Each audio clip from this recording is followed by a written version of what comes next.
Meu nome é Júlio Roberto Katinski, eu nasci em Salto de Itu, em 1932. Meu pai era engenheiro húngaro e veio para o Brasil logo depois da Primeira Guerra Mundial. O meu interesse por arquitetura, na realidade, é muito singelo, não tem nada de altamente poético. Eu me interessava por cultura, de uma maneira geral, pintura, artes em geral. Isto veio é familiar. Quer dizer, meu pai era um homem muito interessado, por exemplo, apesar de engenheiro, ele era muito interessado em literatura. Falava um português de altíssima qualidade do ponto de vista vocabular. E isto motivou a minha irmã mais velha a procurar um curso de arte. Era a Faculdade de Arquitetura que estava começando a ser proposta em São Paulo, em 1947, 48. Ela foi a primeira turma da faculdade e ela, evidentemente, contaminou o ambiente de casa e eu, então, também resolvi fazer arquitetura nessas condições, assim, inspirado na minha irmã mais velha. A minha mãe foi uma excelente professora primária e, num certo sentido, apaixonada pela atividade dela. Isto eu acredito que tenha pesado muito na nossa decisão de participar também como professores. Mas, na realidade, naquele tempo, os professores convidados eram convidados a participar da escola e não se apresentavam para dar aulas. E nesse caso eu fui convidado e a minha irmã do meio, Vilma, professora da Faculdade de Filosofia, também foi convidada. Por outro lado, a nossa condição de professores era menos profissionalizante.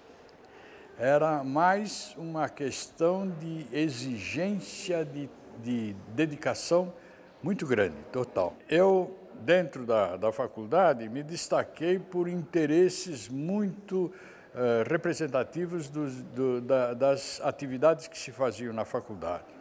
Por exemplo, eu participei do Grêmio, o meu Grêmio naquele tempo era muito intelectualizado. Quer dizer, havia uma crítica permanente do Grêmio aos métodos de ensino que então se implantaram na faculdade. E essa crítica era apoiada em textos que se traduzia, que a gente procurava traduzir de fora do Brasil. Por exemplo, eu editei conferências de um arquiteto importante, um arquiteto alemão que mudou-se para os Estados Unidos, Walter Gropius, e que esteve em São Paulo no 4º Congresso de Arquitetos. E ele fez umas conferências que depois ele mesmo transformou em livro, anos depois, nos Estados Unidos. Mas nós pegamos essas conferências, procuramos professores da Faculdade de Filosofia e traduzimos e publicamos aqui, pelo Grêmio. Então, essa foi uma característica da nossa formação também. Nós tínhamos uma posição crítica que era nova na faculdade e era nova na universidade. A universidade também estava acostumada com aquele ensino, vamos dizer assim, conservador, que era o ensino da transmissão da sabedoria, do conhecimento, através de aulas magistrais, onde todo mundo ficava quietinho ouvindo o professor falar, ou então estudando livros que eram os livros recomendados. Na Faculdade de Arquitetura, esse quadro se alterou bastante. Nós procurávamos participar do trabalho de arquitetura que então se fazia em São Paulo e que era pequeno, mas era de altíssima qualidade. Tanto que geralmente eram trabalhos que eram publicados fora do Brasil, com relativa frequência. Os arquitetos que eram publicados fora do Brasil e que foram professores dessa faculdade foram o professor Vila Nova Artigas, o professor Ernest Mange, o professor Hélio Duarte, o professor Abelardo Riede de Souza, que fez vários prédios na Avenida Paulista, em particular o prédio das Nações Unidas, na esquina da Avenida Paulista com a Brigadeiro Luiz Antônio, um prédio que ainda hoje se impõe como de grande qualidade. Esse era professor da faculdade. Então, apesar disso, nós ainda éramos críticos em relação a esses grandes professores. O que isso foi muito bom, porque esse caráter crítico, nós depois, quando entramos na faculdade, nós incentivamos nos alunos. A nossa turma fez isso. E esses arquitetos, que foram nossos professores, foram os mais importantes arquitetos da cidade na época. Por exemplo, Rino Leve, Hélio Duarte, que foi um arquiteto que iniciou o convênio escolar e que produziu muitas escolas, as primeiras escolas mais ou menos organizadas, com preocupações de atender ao conforto dos alunos, coisa que antigamente não eram preocupações importantes. Os professores nossos eram homens voltados para as experiências que estavam acontecendo no mundo, não exclusivamente no Brasil, mas no mundo todo. E, portanto, estavam tentando absorver novas posturas educacionais. E nós, evidentemente, continuamos com as mesmas preocupações. Nada além disso. Eu, particularmente, quando eu comecei a estudar as minhas escolas, a única preocupação que eu tive, evidente que havia um programa estabelecido pela Secretaria da Educação, mas esse programa podia ser ligeiramente alterado e, frequentemente, nós introduzíamos pequenas alterações. Por exemplo, ampliávamos as áreas de convívio das crianças. As crianças passavam a ter áreas maiores para conviver naquilo que se chamava recreio, né? O recreio era importante, é o momento da merenda e assim por diante. Então, mas nós éramos tolhidos pela pobreza dos recursos. Eu, por exemplo, numa escola que não foi construída, eu procurei integrar a escola no âmbito da cidade, de maneira a usar os equipamentos da escola pela comunidade. A minha preocupação maior sempre foi caracterizar uma oportunidade para que as crianças e os alunos pudessem desenvolver um diálogo permanente entre eles. Eu acho que o cerceamento que houve é uma constante.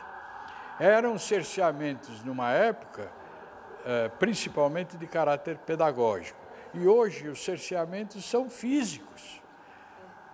Quer dizer, se procura o mínimo espaço para a mínima função. Eu tenho a impressão que nós tínhamos mais liberdade e os arquitetos do começo do século tinham mais liberdade para organizar o espaço da escola.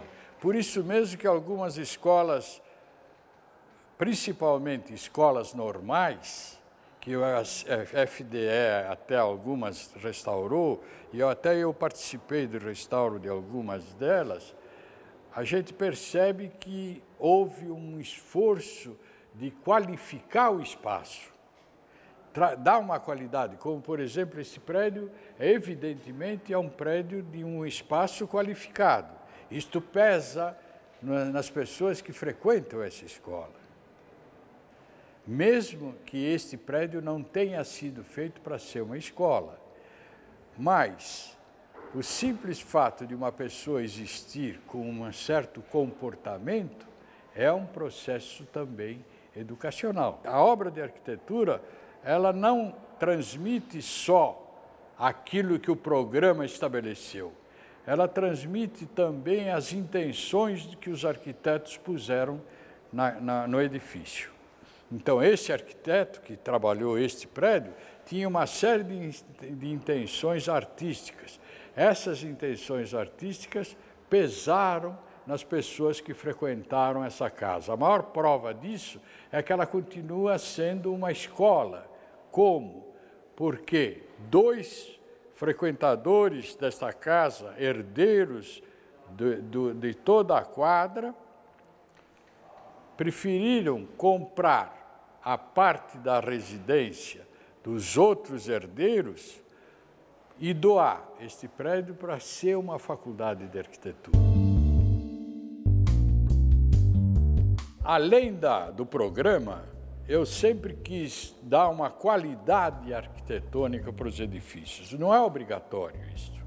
Quer dizer, é preciso ter intenção. Esse prédio tem essa intenção artística porque o arquiteto quis pôr essa intenção. Eu também quis pôr uma intenção de qualidade. Os espaços deveriam ser generosos para que os alunos absorvessem essa amplitude de espaço. Então, eu tive essa intenção nos meus prédios. É uma geração de arquitetos que foi formada pelos arquitetos modernos brasileiros, que tinham preocupações, em primeiro lugar, de participar do desenvolvimento científico e tecnológico brasileiro. Então, eles valorizavam quem? Os engenheiros brasileiros. E isto se manifesta nas estruturas que foram pensadas, novas, e que exigiram dos engenheiros brasileiros uma contribuição que, aliás, foi reconhecida porque hoje está espalhada pelo mundo. Essa modesta contribuição está espalhada pelo mundo. E esses arquitetos também transmitiram a ideia que nós tentamos absorver de favorecer o desenvolvimento intelectual das pessoas que frequentassem esses prédios. Então, são todos prédios, e isso eu até chamei a atenção quando a Universidade de São Paulo deu o título de honoris causa para o arquiteto Oscar Niemeyer.